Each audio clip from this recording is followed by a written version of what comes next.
नमस्कार, मी श्रुती कुलकर्णी. वृत्तवेधच्या बातमीपत्रात आपलं स्वागत. बातमीपत्रात प्रथम एक नजर ठळक बातम्यांवर.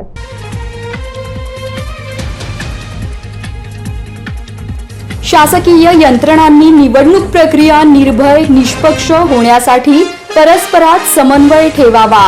निवडणूक निरीक्षक मिथिलेश मिश्र आणि रुपाली ठाकूर यांच्या सूचना.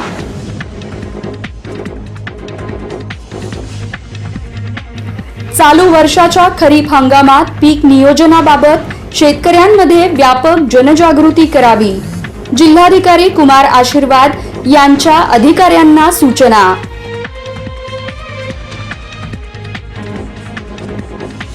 निवडणूक निरीक्षक मिथिलेश मिश्र यांनी केली मीडिया कक्षाची पाहणी. बातम्या, जाहिराती, प्रचाराबाबत केल्या योग्य त्या सूचना.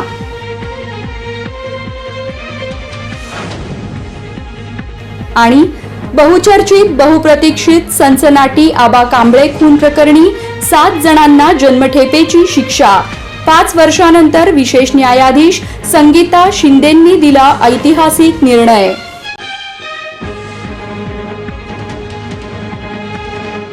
बातमीपत्रात इथे वेळ झालीये सविस्तर बातम्यांची. शासकीय यंत्रणांनी निवडणूक प्रक्रिया निर्भय, निष्पक्ष आणि यशस्वीपणे पार पाडण्यासाठी परस्परात समन्वय ठेवत मतदानाची टक्केवारी वाढण्यासाठी नियोजन करावे, असे आवाहन सोलापूर लोकसभा मतदारसंघाचे सर्वसाधारण निवडणूक निरीक्षक मिथिलेश मिश्र आणि माढा लोकसभा मतदारसंघाच्या सर्वसाधारण निवडणूक निरीक्षक रुपाली ठाकूर यांनी केले. भारत निवडणूक आयोगाने जाहीर केलेल्या लोकसभा सार्वत्रिक निवडणूक कार्यक्रमानुसार सोलापूर जिल्ह्यातील 42 सोलापूर व 43 माढा लोकसभा मतदारसंघासाठी 7 मे रोजी मतदान होऊन 4 जून रोजी मतमोजणी होणार आहे. तरी जिल्ह्यातील सर्व शासकीय यंत्रणांनी ही निवडणूक प्रक्रिया निर्भय, निष्पक्ष व शांततामय वातावरणात यशस्वीपणे पार पाडण्यासाठी परस्परात समन्वय ठेवावा, तसेच मतदानाची टक्केवारी वाढवण्यासाठी नियोजन करावे, असे आवाहन सोलापूर 42 लोकसभा मतदारसंघाचे सर्वसाधारण निवडणूक निरीक्षक मिथिलेश मिश्र व 43 माढा लोकसभा मतदारसंघाच्या सर्वसाधारण निवडणूक निरीक्षक रुपाली ठाकूर यांनी केले. नियोजन भवन येथील सभागृहात लोकसभा निवडणूक 2024च्या अनुषंगाने आयोजित आढावा बैठकीत निवडणूक निरीक्षक मार्गदर्शन करत होते. यावेळी जिल्हाधिकारी तथा जिल्हा निवडणूक अधिकारी कुमार आशीर्वाद, 42 सोलापूर लोकसभा मतदारसंघाचे निवडणूक खर्च निरीक्षक उमेश राठोड, अप्पर जिल्हाधिकारी तथा 43 माढा लोकसभा मतदारसंघाच्या निवडणूक निर्णय अधिकारी मोनिका सिंह ठाकूर, उपजिल्हा निवडणूक अधिकारी गणेश नेरहाळी, निवासी उपजिल्हाधिकारी मनीषा कुंभार, उपजिल्हाधिकारी अमृत नाटेकर, संतोष देशमुख, अतिरिक्त मुख्य कार्यकारी अधिकारी संदीप कोहिनकर यांच्यासह सर्व संबंधित नोडल अधिकारी व सहाय्यक निवडणूक निर्णय अधिकारी उपस्थित होते.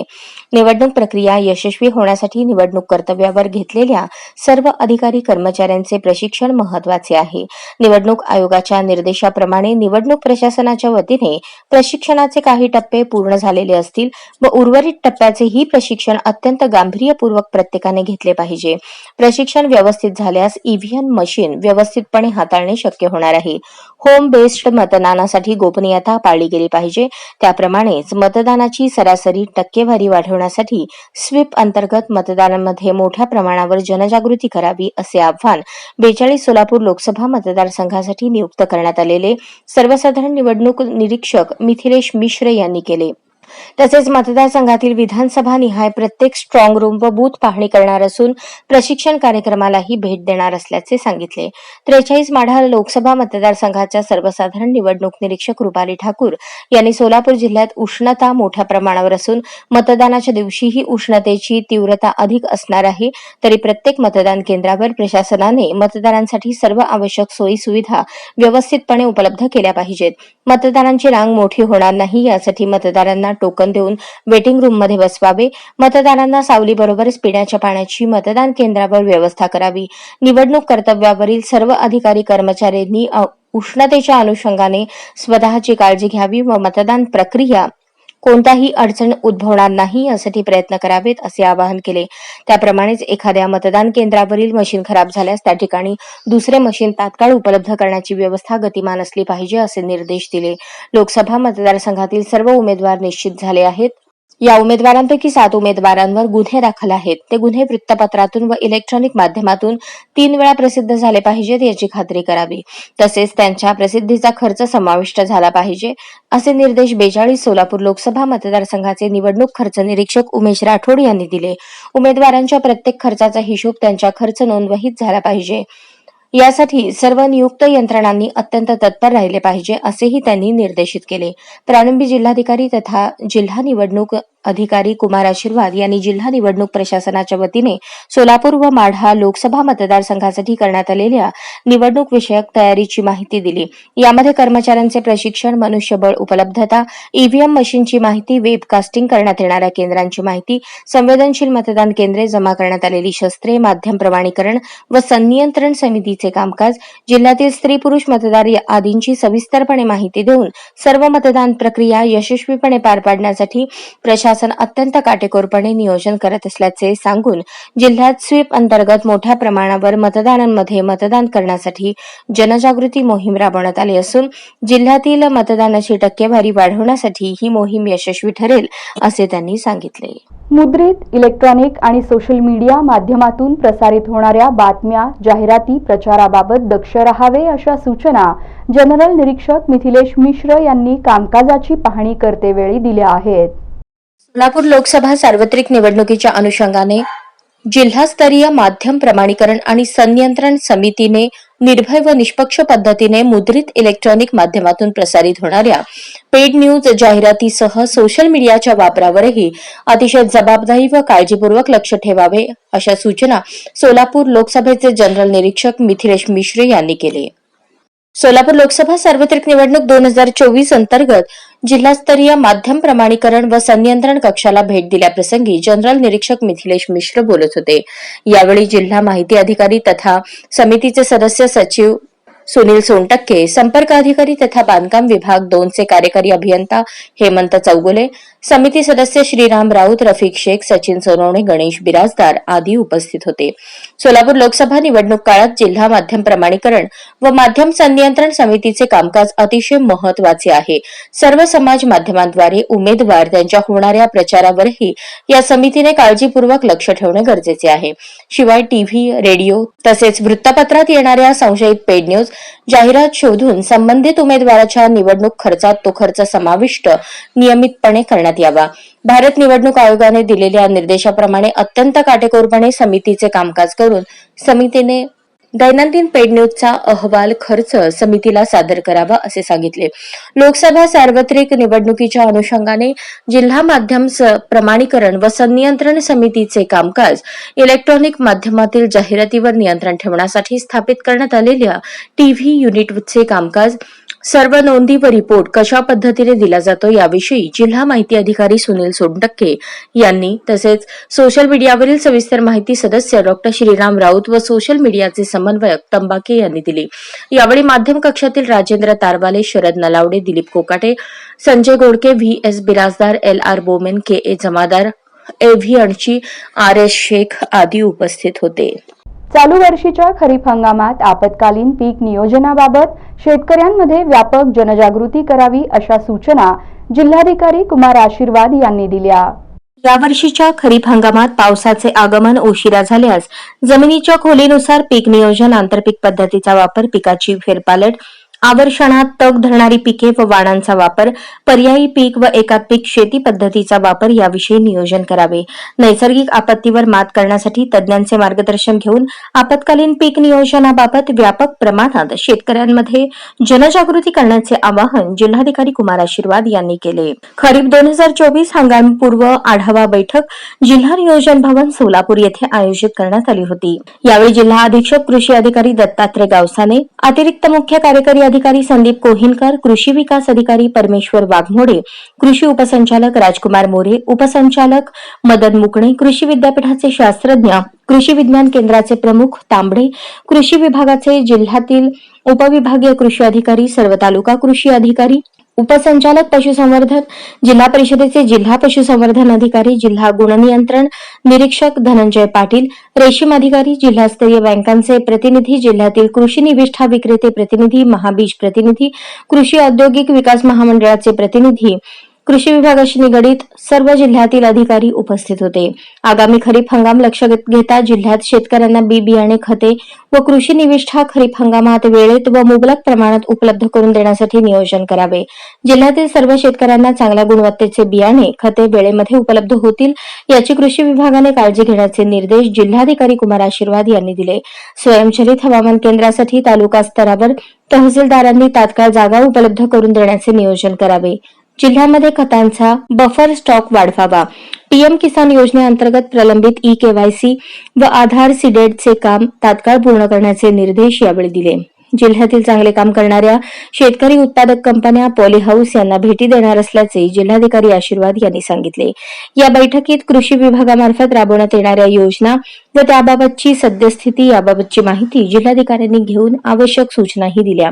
प्रारंभी जिल्हा अधीक्षक कृषी अधिकारी दत्तात्रय गावसाने यांनी खरीप हंगाम 2024 साठी कृषी विभागाच्या वतीने करण्यात आलेल्या नियोजनाची सविस्तर माहिती बैठकीत सादर केली. खरीप हंगाम जिल्ह्यातील शेतकऱ्यांना खते, बियाणे वेळेत व आवश्यक तेवढा पुरवठा करण्याबाबत नियोजन करण्यात आल्याचे त्यांनी सांगितले. तसेच जिल्ह्यात कोठेही बोगस खते, बियाणे कोणाकडूनही विक्री होऊ नये यासाठी पथक तयार करण्यात आले असून त्याद्वारे धडक कारवाई करण्यात येणार असल्याचेही त्यांनी सांगितले. इंडिया आघाडीच्या उमेदवार आमदार प्रणिती शिंदे यांच्या प्रचारार्थ काँग्रेस डी ब्लॉकच्या वतीने अनोखी प्रचार प्रभात फेरी काढण्यात आली. यावेळी चक्क आमदार प्रणिती शिंदे यांच्या प्रचारार्थ वासुदेव अवतरल्याचे दिसून आले. सोलापूर लोकसभा सार्वत्रिक निवडणुकीच्या अनुषंगाने शहर जिल्ह्यात विविध उमेदवारांच्या प्रचारार्थ वेगवेगळ्या प्रकारे प्रचार यंत्रणा राबवण्यात येत आहे. त्याच पार्श्वभूमीवर काँग्रेस पार्टीच्या डी ब्लॉक अध्यक्ष देवा गायकवाड यांच्या मार्गदर्शनाखाली अनोखी प्रचार प्रभात फेरी काढण्यात आली. यावेळी चक्क आमदार प्रणिती शिंदे यांच्या प्रचारार्थ वासुदेव अवतरल्याचे दिसून आले. दरम्यान शहरातील भारतरत्न इंदिरा गांधी यांच्या पुतळ्याला पुष्पहार अर्पण करून इंदिरानगर पासून या प्रचार प्रभात फेरीला सुरुवात करण्यात आली. सतयुग गेले, द्वापार युग गेले, आता या घोर कलियुगात वासुदेव अवतरले. स्वतः वासुदेवाने आमदार प्रणिती शिंदे यांचा प्रचार करत प्रभात फेरी काढून नागरिकांना समजुतीच्या गोष्टी सांगितल्या. दरम्यान या अनोख्या प्रचार प्रभात फेरीबाबत काँग्रेस पार्टीचे डी ब्लॉक अध्यक्ष देवा गायकवाड यांनी अधिक माहिती देताना भाजप सरकारवर टीकास्त्र सोडत या घोर कलियुगात वासुदेव अवतरल्याचे सांगितले. आज 2 नंबर झोपडपट्टी येथे लोकसभेच्या प्रचारानिमित्ताने या ठिकाणी प्रणितीताई शिंदे यांच्या प्रचारानिमित्ताने जसं आम्ही बघत आलेलं आहे रामायण आणि महाभारत, आज ही कलियुग आहे. गेल्या 10 वर्षापासून बघतो अतिशय हालाकीचे दिवस या ठिकाणी गोरगरिबांना सहन करावं लागत आहे. यावर वासुदेवाने तरस करून आज साक्षात वासुदेवाने या प्रचारात उतरलेले आहे. त्यांनी घरोघरी जाऊन सगळ्यांना प्रचार करतायत की प्रणितीताई शिंदे हातालाच मतदान करा म्हणून. खरोखरच ही आता काळाची गरज आहे. अभी न तो कभी नाही अशी परिस्थिती होणार आहे या भारत देशाचा. म्हणून आज सत्याची बाजू धरण्यासाठी स्वतः वासुदेवाने या प्रचारात उतरलेला आहे. त्यामुळं मी गोरगरीब जनता आणि सोलापूरच्या तमाम नागरिकांना विनंती करतो की आपण येणाऱ्या 7 मेला हाताच्या चिन्हाच्या बटनावर बटन दाबून त्यांना भरघोस मताने निवडून द्यावे अशी मी सगळ्यांना विनंती करतो. जय हिंद, जय महाराष्ट्र.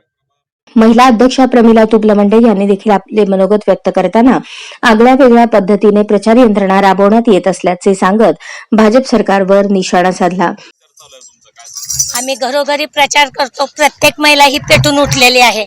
मोदी सरकारने काय केलेलं आहे, महागाई वाढवली आणि बेरोजगार लोक सगळे एकत्रित आलेले आहेत. कुणीही मोदीला मतदान करायला तयार नाही. मोदीला म्हणजे भाजपला मतदान करायला तयार नाही. भाजपाला तर भाजपला आम्ही बाहेर हटवून देऊ आणि एकमेव आम्ही काँग्रेसचा इथं उमेदवार निवडून देऊ. कारण एक ताई आमच्या शहर मध्येला 3 वेळा धडाधीने निवडून आलेल्या आहेत आणि त्यांनी विधानसभेत आवाज उठवलेला आहे. गोरगरिबाच्या वाली ह्या आमच्या प्रणितीताई शिंदे आहेत आणि काँग्रेस पक्ष हा तळागाळातील लोकांचा पक्ष आहे. हे आता जे बीजेपी सरकार आलं आहे ते फसवं सरकार आहे आणि त्यांनी फसवं आश्वासन आणि फसवं सगळ्या आश्वासन. यावेळी इंदिरानगर परिसरासह बेघर 1 नंबर झोपडपट्टी आदी परिसरात प्रचार करून सद्यस्थितीचा लेखाजोखा मांडत काँग्रेसला मतदान करण्याचे आवाहन केले. यावेळी अध्यक्ष देवा गायकवाड, प्रमिला तुपलमंडे, मधुकर आठवले, मुसा अत्तार, मुमताज शेख, मुमताज तांबोळी, कमरुनिस्सा बागवान, मुबारक मकादार, शोभा बोबे, नासिर शेख, नागनाथ शावणे, विजयालक्ष्मी झाकणे, वासुदेव रूपात सचिन गायकवाड आदींची उपस्थिती होती. कोळी महासंघाने भाजप आणि महायुतीचे उमेदवार आमदार राम सातपुते यांना पाठिंबा दिला असून यावेळी कोळी समाजाचे प्रश्न सोडवण्याची आमदार सातपुते यांनी ग्वाही दिली आहे. भारताचे पंतप्रधान नरेंद्र मोदी हे भारताच्या विकासासाठी सर्वात सक्षम पर्याय आहेत. भाजपची सत्ता आल्यास कोळी समाजाचे प्रश्न प्राधान्याने सोडवले जातील असा विश्वास असल्यामुळे कोळी महासंघाकडून भाजप आणि महायुतीचे उमेदवार आमदार राम सातपुते यांना पाठिंबा दिला आहे, असे प्रतिपादन कोळी महासंघाचे राष्ट्रीय अध्यक्ष आणि आमदार रमेश पाटील यांनी केले. आणि 400 खासदारांमध्ये आपले रामभाऊ सातपुते असतील, रामभाऊ सातपुते असतील. आपल्याला त्यांना फार मोठ्या संख्येने त्यांना निवडून द्यायचं आहे. प्रत्येकाने विचार करायचा आहे. रामभाऊंना जर आपण पाठवलं, मगाशी ते म्हणाले की तुमचे काही प्रश्न असू द्या, मी तुमच्या बरोबर आहे. मी दिल्लीत गेल्यानंतर तुमच्या प्रश्नाला वाचा फोडणार आहे. खरं म्हणजे असं कोणी सांगत नाही, परंतु आपले उमेदवार आहेत, त्यांना ते तरुण तडफदार आहेत, त्यांना संपूर्ण समाजाच्या, इतर समाजाच्या जाणीव आहे की समाजाचे प्रश्न काय असतात. खरं म्हणजे या ठिकाणी मला आवर्जून सांगावं असं वाटतंय की मोदी साहेबांचं हे इलेक्शन आहे. मोदी साहेबांचे हात बळकट करायचे आहे आणि बळकट याच्यासाठी करायचं की मोदी साहेबांनी जागतिक नेतृत्व करावं. त्याच्यासाठी आपल्याला सातपुते साहेबांना निवडून द्यायचं आहे. जर आपण 400 खासदार निवडून दिले तर निश्चित आपले मोदी साहेब जगात नेतृत्व करतील. आज आपल्याला कल्पना आहे मोदी साहेबांनी किती अनेक गोष्टी आपल्यासाठी इथं करून दिलेल्या आहेत. तुम्हाला सांगतो, सामाजिक, आर्थिक आणि शैक्षणिक क्षेत्रामध्ये फार मोठा बदल झालेला आहे. या 10 वर्षामध्ये एवढा बदल घडला नव्हता, तेवढा बदल या 10 वर्षात घडलेला आहे. तुम्हाला सांगतो, शेतकऱ्यांसाठी जनधन योजना काढली. 48 कोटी लोकांची अकाउंट उघडली गेली. 48 शेतकऱ्यांना त्यांना मानधन मिळायला लागलं. शेतकऱ्यांना प्रत्येक वर्षी 6,000 रुपये केंद्र शासनाकडून मिळतं आणि 6,000 रुपये महाराष्ट्र. कोळी समाज संघटनेची शिखर संस्था असलेल्या कोळी महासंघातर्फे गुरुवारी शांतीसागर मंगल कार्यालय येथे मेळावा संपन्न झाला. यावेळी व्यासपीठावर आमदार रमेश पाटील, भाजप आणि महायुतीचे उमेदवार आमदार राम सातपुते, माजी महापौर श्रीकांत नायन्नम, भाजपचे शहराध्यक्ष नरेंद्र काळे, सोलापूर जिल्हा कोळी महासंघाच्या सरचिटणीस सुरेखा होळीकट्टी, अरुण लोणारी, प्रकाश बोबडे, देवानंद भोईर, सतीश धडे, चंद्रकांत घोडके, शिवशंकर घुले, लक्ष्मण शिरसाट, विक्रम शिरसाट आदी उपस्थित होते. दरम्यान आमदार राम सातपुते म्हणाले, कोळी समाजाच्या प्रश्नांची सोडवणूक करण्यासाठी आगामी काळात प्राधान्याने प्रयत्न करण्यात येतील. शासन स्तरावर प्रलंबित प्रश्नांचा निपटारा करण्यासाठी मी कटिबद्ध राहीन. सोलापूरला 25 वर्षे पुढे घेऊन जाण्यासाठी कोळी समाज बांधवांनी पंतप्रधान नरेंद्र मोदी यांच्या नेतृत्वाखाली भाजप आणि महायुतीला साथ द्यावी असे आवाहनही आमदार राम सातपुते यांनी केले. अरुण लोणारी यांनी प्रास्ताविक केले, प्रमोद सलगर यांनी सूत्रसंचालन केले, तर महाराष्ट्र कोळी महासंघाचे सचिव सतीश धडे यांनी आभार प्रदर्शन केले.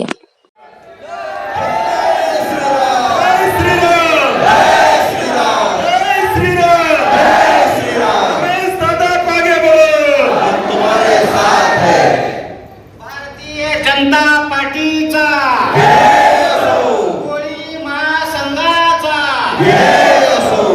रामभाऊ साहब तुम आगे बढ़ो, हम तुम्हारे साथ हैं. रामभाऊ साहब तुम आगे बढ़ो, हम तुम्हारे साथ हैं. रमेश दादा तुम आगे बढ़ो, हम तुम्हारे साथ हैं. हर हर महादेव, हर हर महादेव.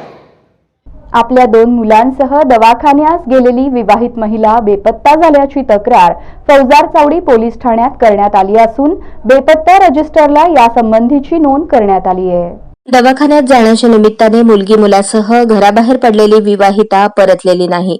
ही घटना सोमवारी 22 एप्रिल रोजी दुपारी निराळे वस्तीतील चिंचनगरात घडली आहे. निशिगंधा आकाश धनावडे असं बेपत्ता झालेल्या महिलेचे नाव आहे. याबाबत फौजदार चावडी पोलीस ठाण्यात नोंद झाली आहे. दरम्यान निराळे वस्तीतील निशिगंधा धनावडे वय 28 ही दवाखान्याला जाण्याच्या निमित्ताने मुलगी आर्या वय 7 आणि 1.5 वर्षीय रुद्र नावाच्या मुलास घेऊन दवाखान्यात जाण्याच्या निमित्ताने घराबाहेर पडली होती. ती घरी न परतल्याने नातेवाईक मैत्रिणींकडे सर्वत्र शोध घेतला असता ते सर्वजण मिळून आले नाहीत. त्यानंतर आकाश आनंद धनवडे याने दिलेल्या अर्जानुसार फौजदार चावडी पोलीस ठाण्यात बेपत्ता रजिस्टरला यासंबंधीची नोंद करण्यात आली आहे. बहुचर्चित बहुप्रतीक्षित सनसनाटी आबा कांबळे खून खटल्यात 5 वर्षांनंतर 7 आरोपींना जन्मठेपेची शिक्षा सुनावण्यात आली आहे. सोलापूर शहरामध्ये झालेल्या बहुचर्चित आणि सनसनाटी आबा कांबळे खून खटल्याची सुनावणी जिल्हा न्यायालयात संपन्न झाली असून शुक्रवारी विशेष न्यायाधीश संगीता शिंदे यांनी या खून प्रकरणातील 7ही आरोपींना 5 वर्षांनंतर जन्मठेपेची शिक्षा सुनावली. यामध्ये सुरेश उर्फ गामा अभिमन्यू शिंदे, रविराज दत्तात्रय शिंदे, अभिजित उर्फ गणेश चंद्रशेखर शिंदे, प्रशांत उर्फ आप्पा पांडुरंग शिंदे, निलेश प्रकाश महामुनी, तौसिफ गुडुलाल विजापुरे, नितीन उर्फ ईश्वर भालचंद्र खानोरे अशी जन्मठेपेची शिक्षा झालेल्या आरोपींची नावे आहेत. यात हकीकत अशी 2004 मध्ये सुरेश उर्फ गामा अभिमन्यू शिंदे यांचा मुलगा ऋतुराज शिंदे याचा खून आबा कांबळे व त्याच्या साथीदारांनी घडवून आणला होता. मुलाच्या खुनाचा बदला घेण्याच्या उद्देशाने 7 जुलै 2018 रोजी सुरेश उर्फ गामा शिंदे वगैरे वर नमूद आरोपींनी मिळून आबा कांबळे याचा मोबाईल गल्ली येथे धारदार शस्त्राने खून केला अशा आशयाची फिर्यादी शुभम श्रीकांत धुळराव यांनी फौजदार चावडी पोलीस स्टेशन येथे दाखल केली होती. सदरचा खटला हा विशेष सत्र न्यायाधीश संगीता शिंदे यांच्या न्यायालयासमोर चालला. खटल्याकामी सरकार पक्षातर्फे एकूण 28 साक्षीदार तपासण्यात आले. दिनांक 7 ऑगस्ट 2019 रोजी सरकार पक्षातर्फे साक्षीदार क्रमांक 1 यास तपासले होते. न्यायालयाने निकालाकरता 26 एप्रिल 2024 अशी तारीख नेमली होती. शुक्रवारी दुपारी 1:10 सुमारास न्यायालयाने आरोपी व आरोपींच्या वकिलांसमोर निकालाचे वाचन केले. त्याप्रमाणे सर्व 7ही आरोपींना भारतीय दंडविधान कलम 302, 120 ब, 143, 147, 148, 149 व शस्त्र कायदा कलम 4, 25 अन्वये दोषी धरले. तर अनुसूचित जाती जमाती प्रतिबंधक कायदा कलम 3(2) अंतर्गत गुन्हा साबित झाला नसल्याचे मत नोंदवले. त्यानंतर आरोपींच्या वकिलांना शिक्षेबद्दल काही सांगायचे आहे का अशी न्यायालयामार्फत विचारणा करण्यात आली. शिक्षेबद्दल आरोपींतर्फे वकिलांनी असा युक्तिवाद केला की सदरची घटना ही दुर्मिळातील दुर्मिळ नाही. आरोपी नंबर 1 हे 81 वर्षांचे वयोवृद्ध इसम आहेत, तर काही आरोपींना लहान मुले व परिवाराची जबाबदारी आहे, त्यामुळे कमीत कमी शिक्षा देण्यात यावी. यावर सरकारतर्फे असा युक्तिवाद करण्यात आला की मयत आबा कांबळे याच्या शरीरावर 58 वार असून त्यांची निर्घृण हत्या केली आहे, त्यामुळे आरोपींना 25 वर्षांची शिक्षा देण्यात यावी व आबा कांबळे याच्या पत्नीस नुकसान भरपाई म्हणून प्रत्येक आरोपीने 2 लाख रुपये देण्याचा आदेश करण्यात यावा. तदनंतर आरोपींच्या वकिलांनी सरकार पक्षातर्फे केलेल्या मागणीस विरोध केला व असा युक्तिवाद केला की 25 वर्षांची शिक्षा द्यावी असे या स्टेजला म्हणता येणार नाही. गुन्ह्यास फक्त शिक्षा फाशी किंवा जन्मठेप अशीच तरतूद आहे, त्यामुळे 25 वर्ष शिक्षेची मागणी करता येणार नाही. आरोपी गेल्या 5.5 वर्षांपासून न्यायालयीन कोठडीत आहेत, त्यामुळे त्यांची आर्थिक परिस्थिती नाजूक आहे. सरकार पक्षाच्या मागणीप्रमाणे 2 लाख देण्याची आरोपींची ऐपत नाही. दोन्ही बाजूंचा युक्तिवाद ऐकून न्यायालयाने मध्यंतरानंतर निकाल दिला जाईल असे सांगितले. मध्यंतरानंतर न्यायालयाने आरोपींना भारतीय दंडविधान कलम 302 अंतर्गत जन्मठेपेची शिक्षा व प्रत्येकी 10,000 दंड न भरल्यास 3 महिन्यांचा कारावास, शस्त्र कायद्याअंतर्गत 1 वर्षाची शिक्षा, प्रत्येकी 5,000 दंड न भरल्यास 1 महिन्याचा कारावास, तसेच भारतीय दंडविधान कलम 148 अंतर्गत 1 वर्ष शिक्षा, प्रत्येकी 2,000 दंड न भरल्यास 1 महिन्याची शिक्षा सुनावली. यात आरोपींतर्फे advocate Shrikant Jadhav, advocate Shashi Kulkarni, advocate Prashant Navghare, advocate Shiv Zurle, advocate Akash Dedhe, तर सरकारतर्फे अॅडव्होकेट प्रदीपसिंग राजपूत यांनी काम पाहिले. जे सीसीटीव्ही फुटेज इतर 2 दुकानातून प्राप्त करून घेण्यात आले होते, ते सीसीटीव्ही फुटेजेस आम्ही न्यायालयामध्ये सादर केले.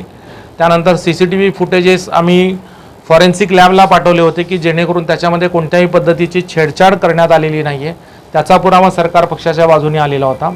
या सर्व आरोपींना अटक केल्यानंतर आरोपींचे कपडे जप्त करण्यात आलेले होते. त्या कपड्यांवर रक्ताचे डाग होते. रक्ताचे डाग कपड्यांवर असल्यानंतर ते सिद्ध करण्याची जबाबदारी आरोपीवर जाते की त्यांच्या कपड्यावर रक्ताचे डाग कसे आले. रक्ताचे कपडे आम्ही फॉरेन्सिक लॅबला पाठवले होते, ते मानवी रक्त असल्याचं आणि आबा कांबळेचं रक्त असल्याचं पुरावा, त्याचा रिपोर्ट आम्ही न्यायालयामध्ये सादर केला. त्यानंतर हे जे नेत्र साक्षीदार 2 आहेत आणि हे सर्व आरोपी आहेत, यांचे मोबाईल फोन जप्त करण्यात आलेले होते. तर ते सर्व मोबाईल फोनचे जे कंपन्या आहेत त्यांना पत्रव्यवहार करून त्या आरोपींचे आणि नेत्र साक्षीदारांचे कॉल डिटेल्स मागवण्यात आलेले होते. तर त्याच्यावरून हे आरोपी घटनेच्या दिवशी घटनेच्या वेळी त्या ठिकाणी घटनास्थळावर असल्याचं लोकेशन रिपोर्ट आम्हाला प्राप्त झालेला होता. त्यानंतर दोन्ही नेत्र साक्षीदारांचा देखील घटनेच्या वेळी घटनेच्या दिवशी त्या ठिकाणी ते असल्याचं लोकेशनचा रिपोर्ट प्राप्त झालेला होता. तो आम्ही न्यायालयामध्ये सादर केला. तो सरकार पक्षाच्या बाजूने होता. त्यानंतर सर्व आरोपींनी गुन्ह्याच्या तपासाच्या वेळेला त्यांच्याकडून जे हत्यार गुन्ह्यामध्ये वापरलेले आहेत ते हत्यार त्या ठिकाणी त्यांनी जमा केलेले होते. त्या हत्यारावर रक्ताचे डाग होते. ते सुद्धा आम्ही फॉरेन्सिक लॅबला पाठवले होते. त्याच्यावर आबा कांबळेचं रक्त आलेलं होतं. ज्या कोयत्याने मारलं त्या कोयत्यावर आबा कांबळेचे केस चिकटलेले होते. त्याचा आम्ही DNA रिपोर्ट त्या ठिकाणी मागून घेतला. तो सुद्धा सरकार पक्षाच्या बाजूने होता.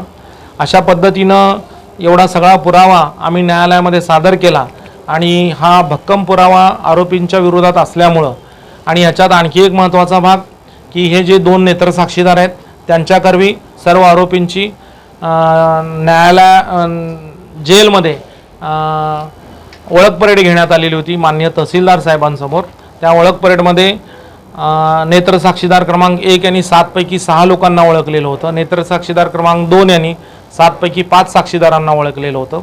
जरी 2 किंवा 1 साक्षीदारांना ओळखलेलं नसलं तरी इतर पुरावे त्यांच्या विरुद्ध असल्यामुळे आरोपींच्या विरुद्ध असल्यामुळे किंवा सरकार पक्षाने इतर पुराव्यांच्या आधारे त्यांनी केलेला अपराध न्यायालयामध्ये सिद्ध केलेला असल्यामुळं सरकार पक्षाचा युक्तिवाद ग्राह्य धरून यातील सर्व आरोपींना आबा कांबळेचा खून केल्या प्रकरणात दोषी धरून जन्मठेपेची शिक्षा सुनावलेली आहे.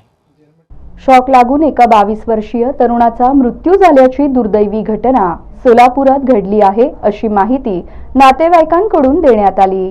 शैलेश धर्मंडा मानेवर वय 21 राहणार महाराणा प्रताप झोपडपट्टी हुच्चेश्वर नगर नई जिंदगी रोड कुमठानाका सोलापूर असे मृत्यू झालेल्या तरुणाचे नाव आहे. याबाबत सिव्हिल पोलीस चौकी या ठिकाणी झालेल्या नोंदीनुसार 25 एप्रिल 2024 रोजी 11च्या सुमारास सोलापूर शहरातील मंगलगिरी कंपाऊंडच्या जवळील बेजवडी दवाखान्याच्या कंपाऊंडच्या भिंतीवर उभा राहून झाडाची फांदी ओढत असताना तोल जाऊन खाली पडल्याने त्यास डोक्यास मुकामार लागल्याने उपचारासाठी सोलापुरातील शासकीय रुग्णालय अर्थात सिव्हिल हॉस्पिटल या ठिकाणी मामा विजय कांबळे यांनी दाखल केले असता तो उपचारापूर्वीच मयत झाला अशी नोंद सिव्हिल पोलीस चौकीत झाली आहे.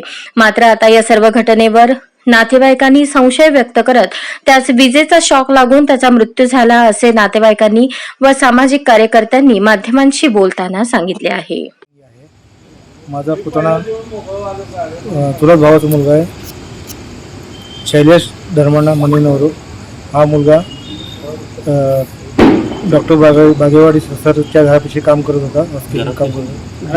घरात काम करत होता. तर काल MSBचे लोक येऊन ते झाडावर तोडले होते. ते कचरा काढण्यासाठी डॉक्टर सरांनी त्यांना सांगितले. तिथेही करंट असून सुद्धा तिने कसं का सांगितलं ते मला समजलं नाही. तो मुलगा ते काम करताना शॉक लागून मेले आणि तो जागेवरच मेले. आणि सकाळी ते घटना घडली काही 10-11च्या दरम्यान घडली आणि तिने आम्हाला सांगतात निरोप 2:30 वाजता. कुठं घडलं आहे? डॉक्टरांच्या घरात तिथं महावीर चौक तिथं घरात बंगल्यामध्ये काम करताना घडले. म्हणजे तिथं डॉक्टरांपाशी ते कामाला होते का ते? हां, पार्ट टाइम कामाला जात होते. हां, तिने कॉलेज करत होता. करत पार्ट टाइम त्या हॉस्पिटलमध्ये काम करत होता. मच्छिंद्र लोकेकर मोची समाजातला बहुजन समाजाचा कार्यकर्ता आहे.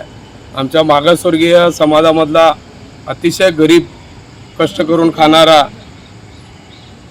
शैलेश मणेनोरू हा आमचा मोचे समाजाचा एक युवक.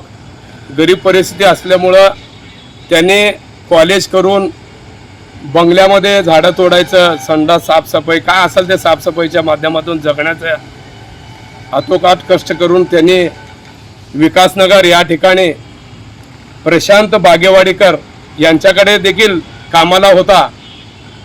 हे प्रशांत बागेवाडीकर हे सोलापूरमधले नावाजलेली हस्ती असून त्यांच्या फॅक्टरीमध्ये घरामध्ये सगळं साफसफाईचं काम सातत्याने त्यांचे वडील त्यांनी करत होते. कालच MSCBच्या माध्यमातून त्या ठिकाणी जे MSCBचं काम अर्धवट झालं होतं आणि सकाळी शशिकला पाटील यांच्या अमृत महोत्सवी कार्यक्रमात अनेक सामाजिक उपक्रम घेण्यात आले. अणदूर येथील प्रसिद्ध संस्कृत शिक्षिका शशिकला पाटील यांच्या अमृत महोत्सवी कार्यक्रमात ग्रंथतुला, सामाजिक कार्य करणाऱ्या संस्थांना देणगी, प्रसिद्ध हास्यकलाकार दीपक देशपांडे यांचा हास्यकल्लोळ कार्यक्रम घेण्यात आला. या कार्यक्रमास मॅडमचे अनेक विद्यार्थी, बचत गटाच्या महिला मोठ्या संख्येने उपस्थित होते. जवाहर विद्यालय अणदूर येथील सेवानिवृत्त मुख्याध्यापिका शशिकला पाटील यांचा अमृत महोत्सव अनेक सामाजिक उपक्रमांनी साजरा करण्यात आला. यावेळी त्यांची ग्रंथतुला व धान्यतुला करून पुस्तके, धान्य व 25,000 रुपयांची देणगी यमगरवाडी येथील भटक्या विमुक्त परिषदेच्या एकलव्य विद्यालयास देण्यात आली.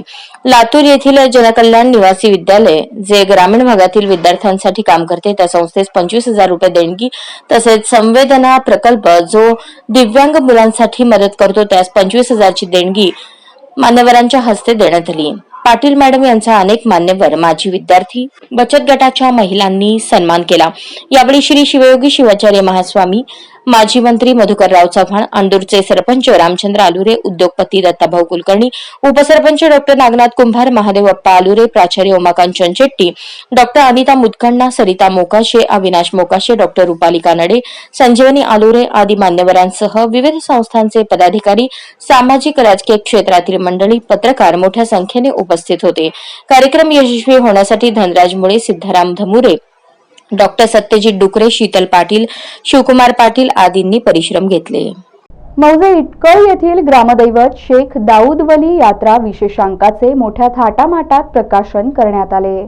तुळजापूर तालुक्यातील मौजे इटकळ येथील ग्रामदैवत शेख दाऊद वली यात्रा महोत्सव विशेषांकाचे प्रकाशन यात्रा कमिटीचे अध्यक्ष लियाकत खुदादे यांच्या हस्ते शुक्रवार दिनांक 26 एप्रिल रोजी शेख दाऊद वली दर्गा येथे मोठ्या उत्साहात संपन्न झाले. प्रतिवर्षाप्रमाणे याही वर्षी दैनिक तरुण भारत, धाराशिव या दैनिकात इटकळ येथील यात्रा महोत्सव विशेषांक काढण्यात आला. गेल्या 14 वर्षांपासून इटकळ येथील ग्रामदैवत शेख दाऊद वली यात्रा विशेषांक दैनिक तरुण भारत, धाराशिव आवृत्तीमध्ये प्रकाशित केला जातो.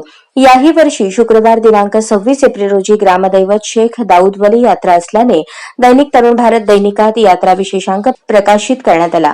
या यात्रा विशेषांक प्रकाशन प्रसंगी बोलताना यात्रा कमिटीचे अध्यक्ष लियाकत खुदादे यांनी दैनिक तरुण भारत धाराशिव यांचे कौतुक करत विशेषांक आकर्षक, सुंदर असल्याचे सांगत दैनिक तरुण भारतचे इटकळ प्रतिनिधी दिनेश शलगरे यांचेही आभार मानले.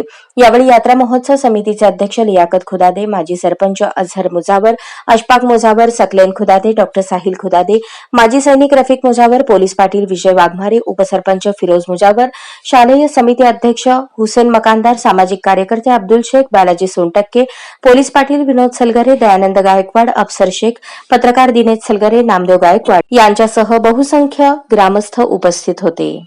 लोकसभा सार्वत्रिक निवडणुकीसाठी नियुक्त निवडणूक सामान्य निरीक्षक निरंजन कुमार यांनी गुरुवार दिनांक 25 एप्रिल रोजी निलंगा तालुक्यातील विविध मतदान केंद्रांची पाहणी केली. लोकसभा सार्वत्रिक निवडणुकीसाठी नियुक्त निवडणूक सामान्य निरीक्षक निरंजन कुमार यांनी गुरुवार दिनांक 25 एप्रिल रोजी निलंगा तालुक्यातील विविध मतदान केंद्रांची पाहणी केली. उष्णतेची संभाव्य लाट आणि अवकाळी पावसाची शक्यता लक्षात घेऊन सर्व मतदान केंद्रांवर आवश्यक सुविधा सज्ज ठेवण्याच्या सूचना निरीक्षक निरंजन कुमार यांनी स्थानिक प्रशासनास दिल्या. यावेळी निलंग्याचे उपविभागीय अधिकारी तथा सहाय्यक निवडणूक निर्णय अधिकारी शरद झाडके, तहसीलदार प्रसाद कुलकर्णी, जलसंपदा विभागाचे कार्यकारी अभियंता रोहित जगताप यांच्यासह संबंधित विभागाचे अधिकारी, कर्मचारी उपस्थित होते. भारत निवडणूक आयोगाच्या निर्देशानुसार मतदारांना मतदान केंद्रांवर किमान मूलभूत सुविधा उपलब्ध करून देणे आवश्यक आहे. त्यादृष्टीने आवश्यक कार्यवाही लवकरात लवकर करावी. तसेच लोकसभा निवडणुकीत मतदानाची टक्केवारी वाढवण्यासाठी मतदार जनजागृती मोहीम अधिक प्रभावीपणे राबवण्यात यावी, अशा सूचनाही निवडणूक सामान्य निरीक्षक निरंजन कुमार यांनी दिल्या. निलंगा येथील मतदान यंत्र सुरक्षा कक्षाचीही निवडणूक सामान्य निरीक्षकांनी यावेळी पाहणी केली. बातमीपत्रात शेवटी पुन्हा एक नजर ठळक बातम्यांवर.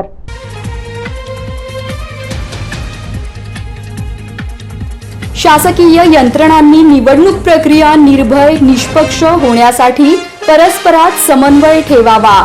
निवडणूक निरीक्षक मिथिलेश मिश्र आणि रुपाली ठाकूर यांच्या सूचना.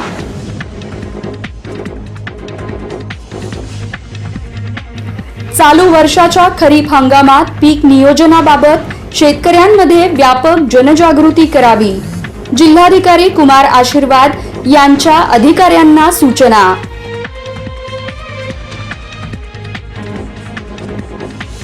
निवडणूक निरीक्षक मिथिलेश मिश्र यांनी केली मीडिया कक्षाची पाहणी. बातम्या, जाहिराती, प्रचाराबाबत केल्या योग्य त्या सूचना.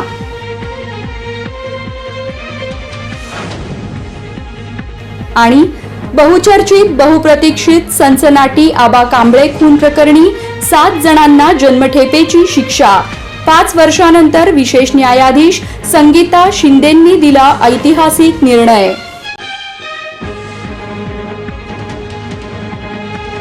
या बातम्यांसह इथेच थांबतो आहोत. पुन्हा भेटूयात पुढील बातमीपत्रात. तोपर्यंत ताज्या घटना घडामोडींचा आढावा घेत रहा आणि पाहत रहा सत्याचा अचूक वेध वृत्तवेध. नमस्कार.